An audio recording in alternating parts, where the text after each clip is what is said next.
Imagine a hero summoned to save the world, who, instead of engaging in epic battles, prefers a peaceful life. While he tends to his modest farm, a voluptuous demon queen seizes control, uniting every race under her rule. Humans become her slaves and even turn against the hero, all while he enjoys his tranquil existence. The queen seeks to defeat the hero to prove her supremacy, but she finds him less easy to handle than anticipated. In this world, populated by every imaginable race from simple humans to legendary dragons, all are at war with the demon queen. Despite the combined strength of all races, the demon army, led by the queen, is devastatingly effective. Humans, facing relentless defeat, surrender, leading to numerous rebellions. Ultimately, Elizabeth, the most formidable demon queen in history, claims dominion over the world and all races. Seated on her throne, she is confronted by a priest who warns her that the hero will come and ultimately defeat her. A minion, a human who was once destined to be the hero but betrayed his kind and now takes on a demonic form, kicks the priest in the head. The queen's command to stop him reveals her interest. She demands an explanation of this hero and the prophecy that foretells her downfall.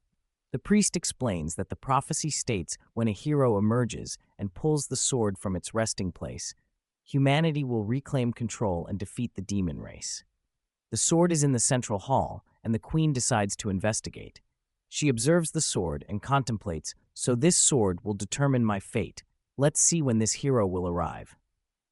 She prepares her entire army for the hero's arrival. A year passes, then 2, then 3, and eventually 15 years. The hero still hasn't appeared, and life in the city has returned to normal. Races coexist peacefully, trolls, lizards, humans, and elves living together without conflict. Many now fear the return of the hero, knowing it would bring war, death, and the need to rebuild. Consequently, a faction against the hero's return has even emerged. Noon wants the hero to come in the hall. The queen asks, "Does anyone have any news of this bastard who hasn't come to kill me?" The elf tells her that she has contacted all the trees, plants, and insects on the entire planet. Noon knows where the so-called hero is. The dwarf says he's dumb and can't collect any information, but of all the weapons shops and blacksmiths in the world, Noon has heard of the hero. The trader, who is now representing the human races, says she doesn't even think it's worth worrying about anymore. Probably the hero doesn't even stand a chance against the Queen Animor but the Bull demon who is on his side. They're already warns, be careful. The queen is not afraid of the prophecy. She wants the prophecy to happen. She wants the hero to come here and fight. They're better not talk too much about it, because she's been irritated for 15 years. The elf says, in fact, this prophecy is probably a farce, and this hero doesn't even exist at that moment. That guy who had warned the queen that the hero was going to come and kill her enters with a sign from the Anti-Hero Arrival Association.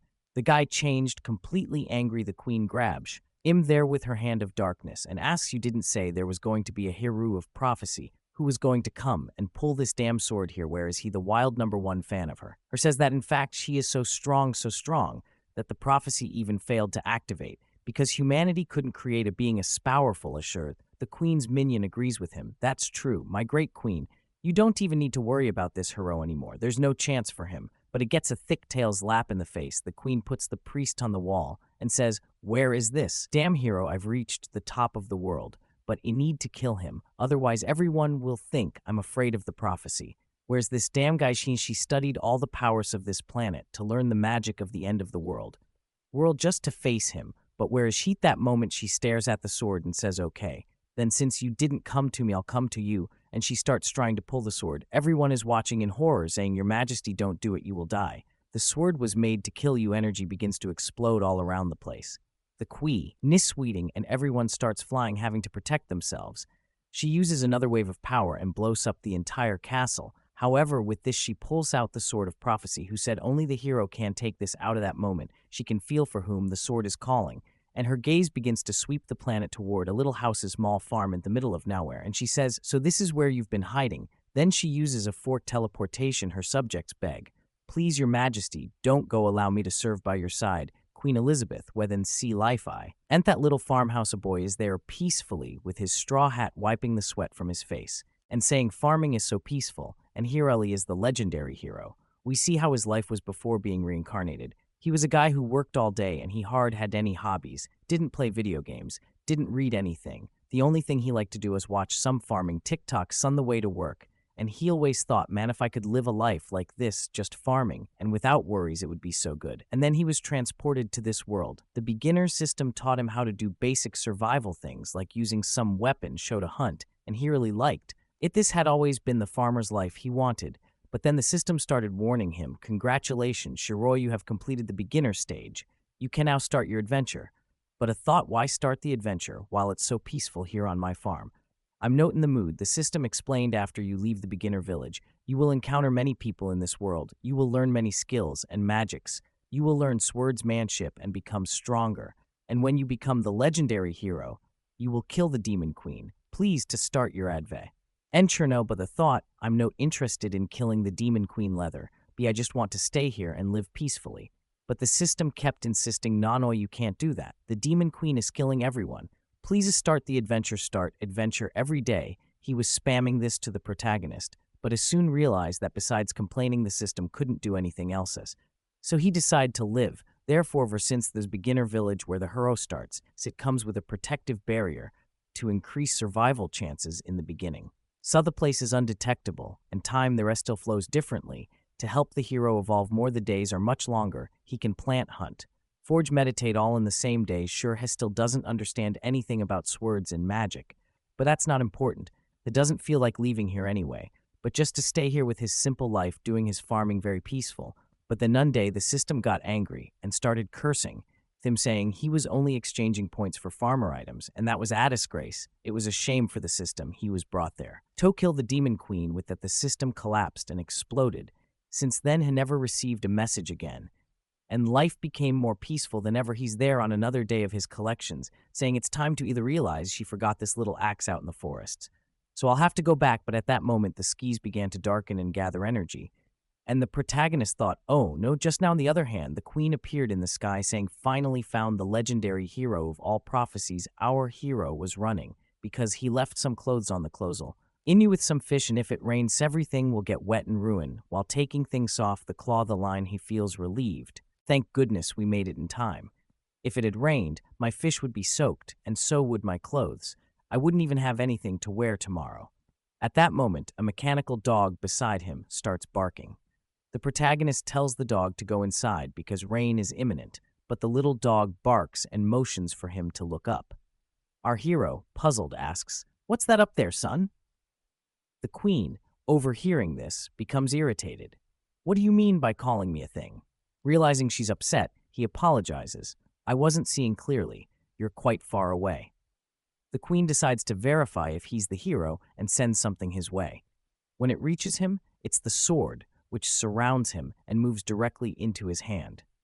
The confirmation is clear. He's the hero. On the other hand, our hero is terrified and doesn't even want the sword. He says, "Take it back. I don't want this thing." Seeing his reluctance, the queen grows increasingly frustrated, thinking, is he hiding his true power? I, Elizabeth, the strongest demon queen in history, will obliterate you. The protagonist is paralyzed with fear, while annoyed because the system had claimed it was impossible to locate him here. The little dog continues barking at the demon queen. The protagonist finally realizes that, according to the prophecy, their meeting was inevitable. Accepting his fate, he drops the sword and heads back home, thinking, I'm going to die anyway, so I might as well die peacefully here. I've never trained, have no sword skills, no magic. I'll just lie down in this bed and await my end. From the queen's perspective, she interprets his actions as arrogance, believing he doesn't even need to defend the house, with just his little dog being more than sufficient. Offended, she sends a barrage of meteors toward the house. However, the little dog begins calculating her power, prepares a barrage of missiles, and fires them in her direction, stopping everything in its path. The queen thinks, I didn't expect the legendary hero to be so arrogant. Are you really going to rely on an advanced magical tool with consciousness? Everything is inferior compared to me. The sky turns purple as she prepares a devastating attack, declaring she's tired of games. The little dog once again calculates, conjures a black sphere, and sends it toward her power. The queen commands him to stop being disobedient, warning that her attack was meant to destroy the entire continent. But as the black sphere touches her power, it turns into a black hole, absorbing all of the queen's magic, causing her to vanish instantly. The queen, looking at the house, is baffled. What happened to my magic? What did he do? Meanwhile, inside the house, the protagonist lies in bed, waiting for death to arrive. The queen then descends from the skies. Fight the little dog, it seems sour, underestimate. You didn't. As she unleashes her maximum power, saying that now it will be 100%, the little dog once again prepares his missiles, and a huge explosion occurs. Meanwhile, the protagonist is there sleeping. After a while, he wakes up wondering, am I dead already, ready, not dead yet? What's going on, strange? I'm still at homelet. Me take a look outside, hesitant, the ghost to grab the doorknob. He's afraid to open the door and find the queen there ready to kill him. So she just takes a peek, and there she is holding the little dog. All destroyed, our protagonist calls out the dog's name. Wakai, and the queen in a mocking tone says, oh, I'm sorry, but I had to completely destroy this magical tool of yours. That you're so proud of. Our protagonist is scared, saying, can't we talk a little bit, queen? The queen replies, of course, right after I kill you, but inside she's thinking how unbelievable the situation is. How did that magical tool make me all my power? Is this the end of the queen?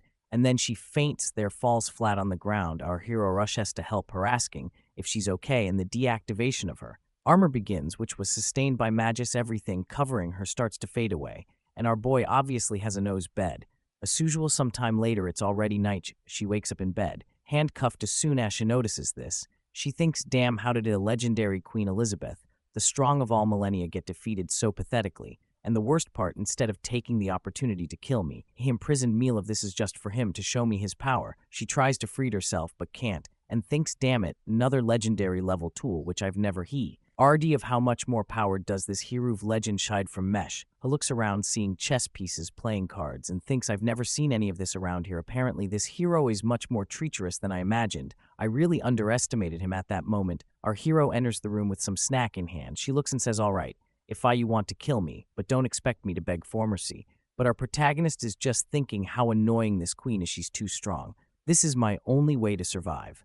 So it tells her, can't we talk? These handcuffs I put on ye. Ooey, was just a precaution because I'm very afraid of you.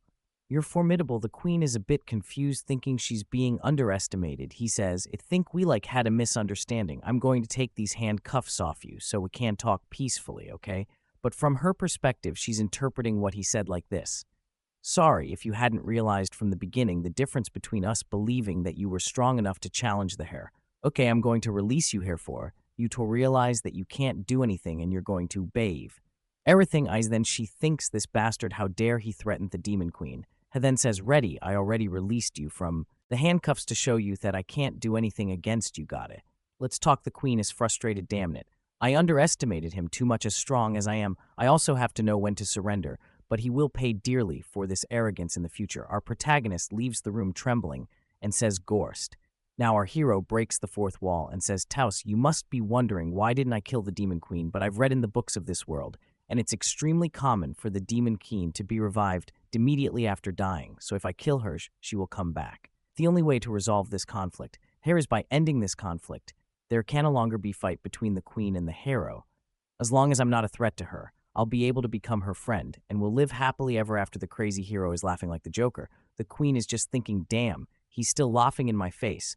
The prana grabs the little dother and says, she buddy, there'll be up.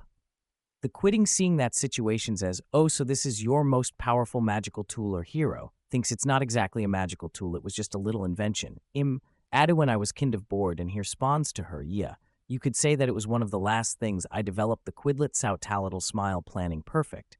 Now's the time. He was careless by taking off my handcuffs. She allowed me to use my secret, abyss magic, and instantly recover. And now, without the protection of your robot, the balance of this fight is completely in my favor. It's time to kill your Eddie for the attack. She said, sorry for breaking your things. Great. Her but hair plies, relax, it's okay. His memory card is still here behind him. She's thirsty. This is the perfect moment. I'm going to end the hero of legends. Now at this point, our hero says, luckily, I have 6 more of this little body of his. Prepared soy. You don't need to worry about that queen. The poor girl is speechless. He already puts the memory card in, and the little dog turns on all happy, jumping laying. And hero still says to her, I even like having company, but sometimes they're too messy.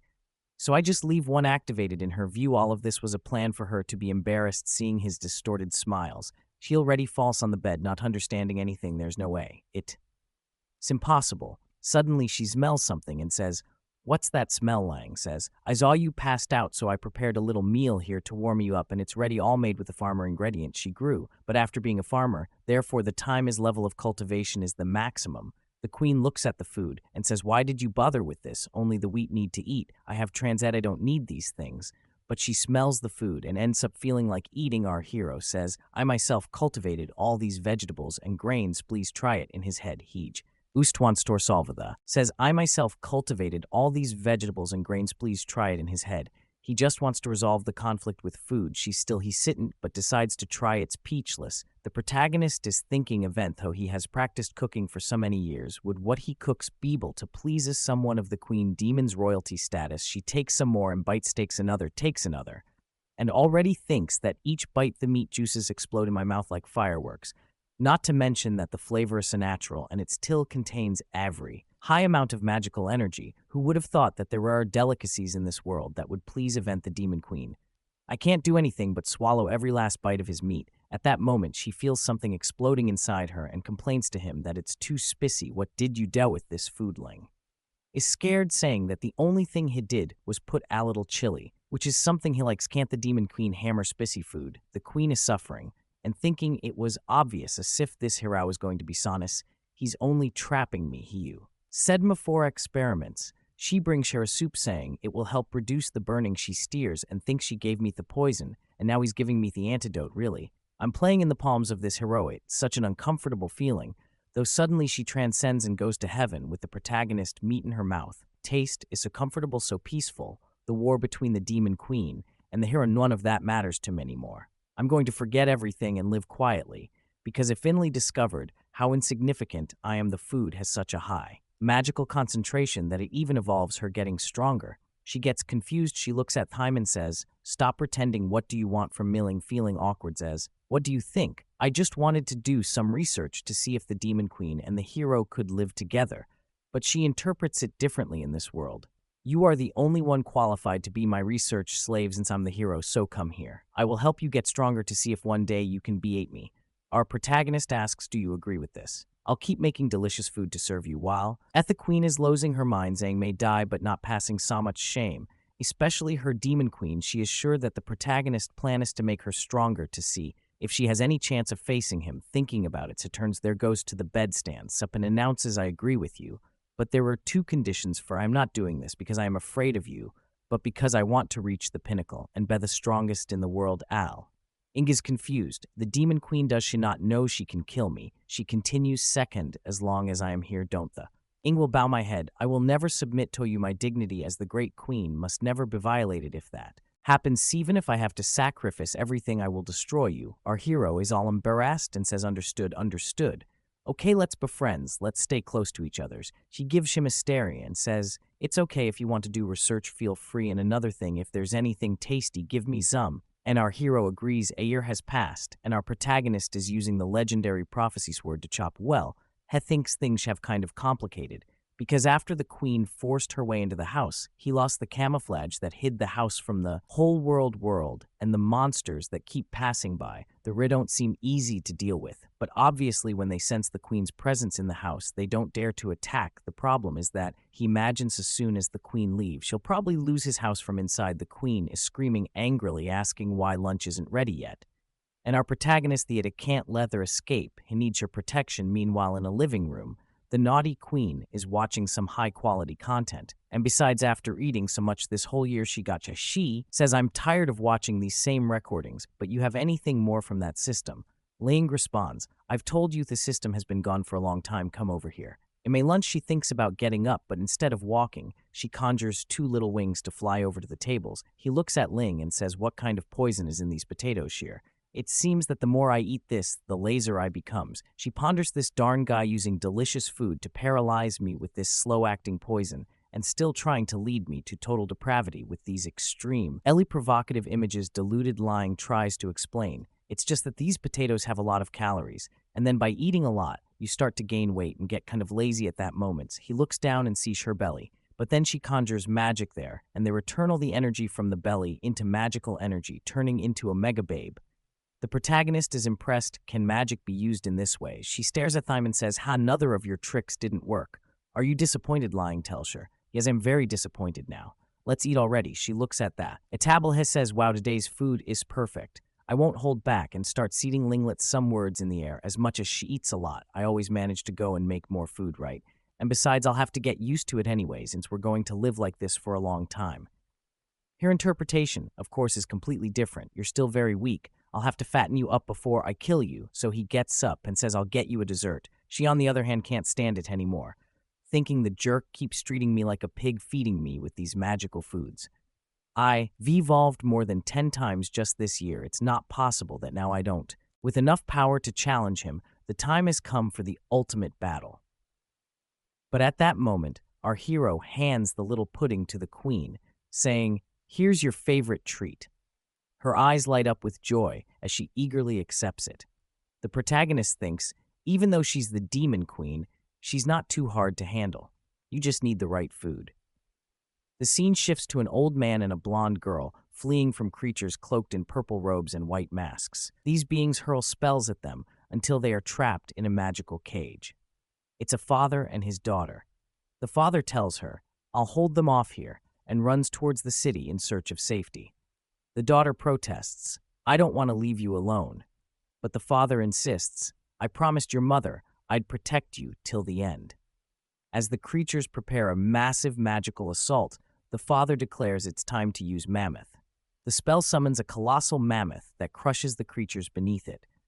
On top of the mammoth, there's a house, and atop that house is an elder ninja frog leader.